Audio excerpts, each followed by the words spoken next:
Merhaba arkadaşlar, kanalıma hoş geldiniz. Bu videomda sizlere görmüş olduğunuz iğne ile yapmış olduğum bu güzel desenli çalışmanın, paspas çalışmasının nasıl yapıldığını anlatmak ve paylaşmak istiyorum. Umarım sever ve beğenirsiniz arkadaşlar. Herhangi bir ip kullanabilirsiniz. Dilediğiniz her türlü iple yapabilirsiniz. Kalın bir halı kaydırmazımız var. Bir de iğneye ihtiyacımız olacak arkadaşlar. Şöyle bir ip kullandım ben. Nako'nun bir ipi arkadaşlarım, batik bir ip. Hemen başlamak istiyorum. Bir kısım kenarından başlayalım.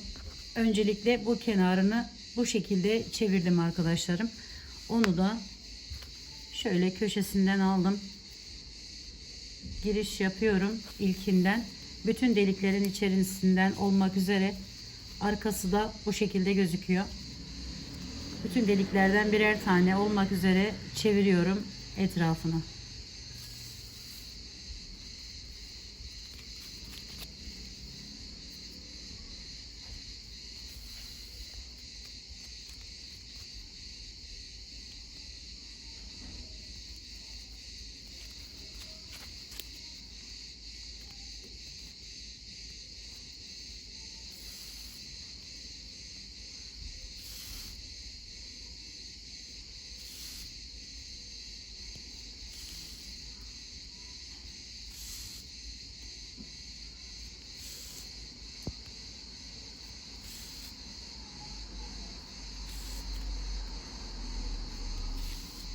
Kenarına çevirdim ve geliyorum. Buradan tekrar son olan yerime de bir tane daha sarma işlemini yapıyorum. Şöyle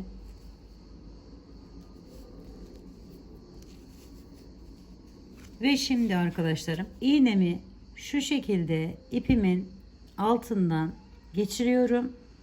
İlk deliğe yukarıdan giriş yapıyorum.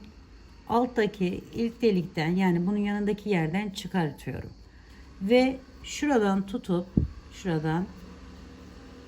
buradan geçiriyorum iğnemin etrafından ve çekiyorum. Bakın böyle bir görüntü oluyor. Evet arkadaşlar, devam ediyoruz. İğnemi aldım, bu şekilde geçirdim. Altından bir tane delik atlıyorum. Aşağıdan da bir tane delik atlıyorum. Bakın bunu atlayıp buradan giriş yapıyorum. Ve bu ipimi alıp şöyle iğnemin etrafından çevirdikten sonra çekiyorum.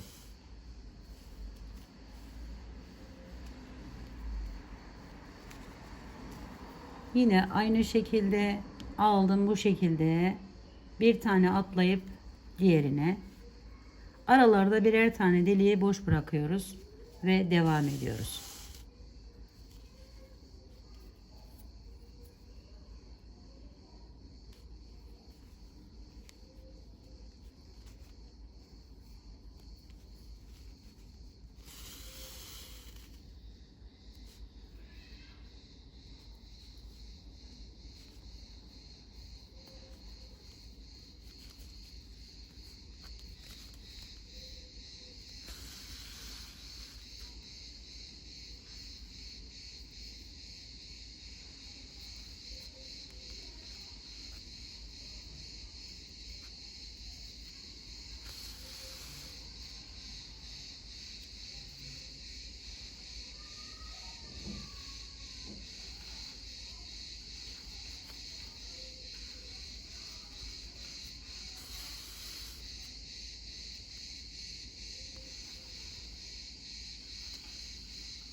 Bu şekilde devam ediyoruz arkadaşlarım. İlk sırayı yapmış oluyoruz. Şimdi buraya geldiğimizi farz edelim. Hemen ikinci sıraya geçiş yapmak istiyorum. Şöyle göstermek amaçlı. Alttan, buradan değil arkadaşlarım. Bir üstten çıkartıyorum iğnemi. Bir üst delikten. Yani bunu kenar olarak düşünün. Atlıyoruz bir yukarıya. Ve şu şekilde tutuyorum yine halı kaydırmazımı ve şu şekilde yaptım. Bu bakın hemen üstünden gelen yerden değil, şu aradaki boş bıraktığımız yerlerden atlayarak geçtiğimiz deliklerin içerisinden giriş yapıyorum. Bu şekilde çeviriyorum yine ve çekiyorum. Aynı şekilde devam ediyoruz. Bakın aradaki boşluktan giriş yaptım. Tekrar bir de alttan yine bir atlayarak ve çekiyorum.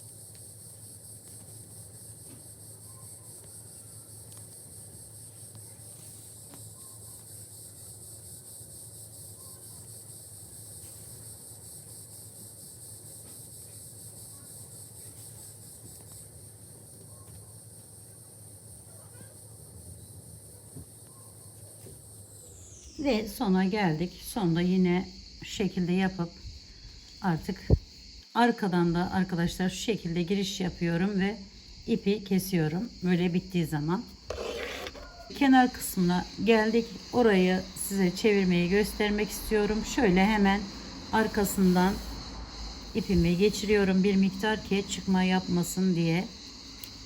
Bu şekilde yapabilirsiniz arkadaşlar. Sonra bakın burada şuradan giriş yapayım. İlk başlangıç yerimiz gibi düşünün, kenar kısmı gibi. Bu şekilde aldım. Şuradaki yerim var arkadaşlar. Hemen oradan giriş yapıyorum. Tekrar geri dönüyorum. Yani ben burayı bu şekilde yaptım. Siz dilediğiniz şekilde yapabilirsiniz arkadaşlar. Bir daha geri dönüyorum. Bu halı kaydırmazın şu kısmını sarmış oluyorum. Bakın şöyle hemen aldım. Tekrar geri dönüyorum. Bir daha geri dönüyorum.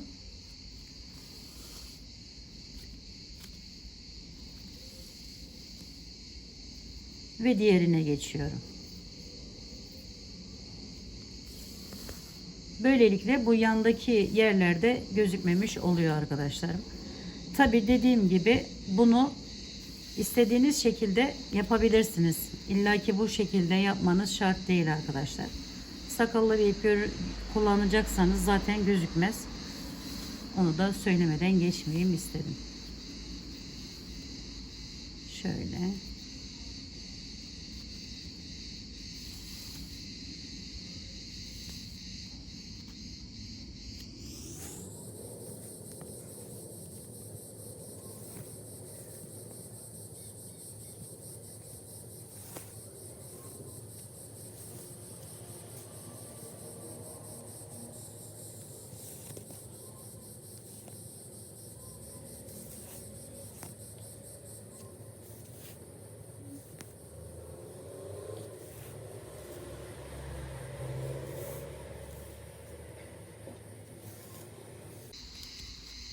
Evet, tamamladık burayı da.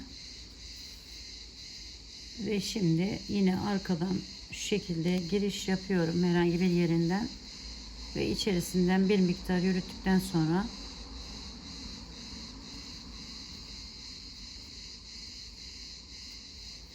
şöyle çekiyorum.